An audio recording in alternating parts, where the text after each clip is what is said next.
Sebuah refleksi diri, kehidupan yang dipaksa diam akibat virus corona. Apa yang Anda rasakan saat mendengar berita yang menghebohkan Indonesia bahkan dunia tentang kasus corona?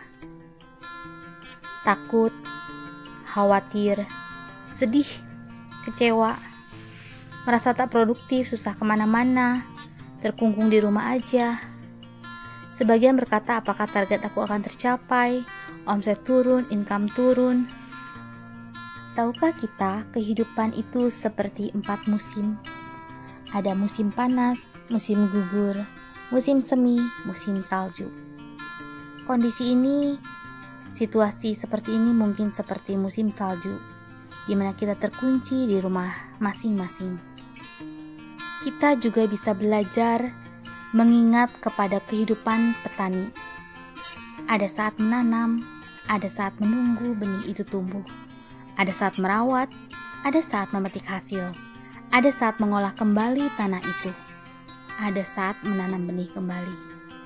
Semua siklus terus berulang. Demikian dengan kehidupan ini. Tahun-tahun berganti dan berulang. Saat tahun ini 2020 kita menghadapi wabah virus corona sebagai peristiwa alam yang tak dapat kita sangkali, maka kita seakan-akan teringat peristiwa siklus berulang 100 tahun. 1920 pernah ada flu Spanyol yang membunuh 100 juta orang di seluruh dunia. 1820 pernah ada pandemi kolera yang membunuh sekitar 100.000 orang di Asia. Tahun 1720 ada wabah Marsil yang juga membunuh sekitar 100.000 orang. Ada kehidupan yang tak dapat kita hindari. Lalu bagaimanakah kita menghadapi situasi seperti ini? Rekan-rekan, setidaknya dalam menyikapi peristiwa alam yang jarang terjadi ini, yang membuat kita terdiam, ada 3 hal yang bisa kita lakukan. Self-awareness, self-reflection, self-development. Yang pertama, self-awareness. Kita tertunduk sejenak, bersyukur bisa ikut bagian dalam menyaksikan dan mengalami peristiwa yang langka ini. Peristiwa di mana kehidupan manusia dan segala kesibukannya harus terhenti sejenak. Bumi perlu diam, bumi perlu istirahat. Fase-fase di mana semua kehidupan akan diinstal kembali dari awal. Yang kedua adalah self-reflection. Bagaimana kehidupanku tetap terhubung dengan Sang Pencipta? Bagaimana kehidupanku mengenali diri sendiri?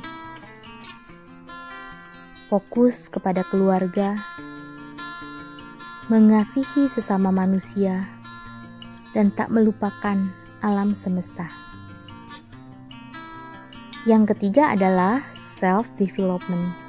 Saat kita diizinkan keluar oleh situasi ini, kita kembali diajak berpikir dan berkembang dengan cara yang berbeda. Bagian mana dari diri kita yang dapat kita tingkatkan melalui kesendirian? Mungkin kita saatnya memikirkan tujuan kehidupan jangka panjang kita. Kehidupan spiritualkah? Emosi dan pikiran yang harus ditata ulang? Kesehatan yang perlu kita bangun? Ataukah pengetahuan yang kita perlu upgrade? Sambil kita bertanya apakah wabah ini akan berlalu, apakah semua akan berakhir? Pasti, semua akan berakhir. Pasti akan diketemukan obat, akan ditemukan vaksin. Setelah masa-masa ini kita akan mengalami kehidupan baru, kehidupan yang luar biasa. Rekan-rekan, tetaplah menjaga kesehatan, tetaplah menjadi pribadi yang berbahagia.